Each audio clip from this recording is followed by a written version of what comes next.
Hola amigos. Os voy a enseñar unas imágenes de una cigarra cantando. Este sonido lo podemos escuchar en los árboles de nuestros parques y jardines. Muchos os preguntáis, ¿qué es eso que suena? Pues bien. Es este insecto.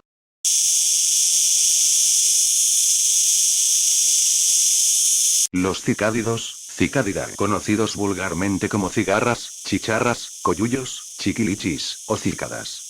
Las ninfas viven enterradas mientras que los adultos viven sobre vegetales, alimentándose de su savia. Su canto llega a una frecuencia muy alta. Miden entre 2 y 6 centímetros de largo.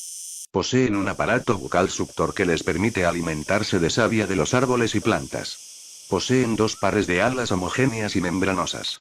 El canto es producido por los machos para atraer a las hembras, producido por un aparato estridulatorio que está situado en el costado. Poseen sacos con aire que funcionan como cajas de resonancia. Cantan a cualquier hora del día.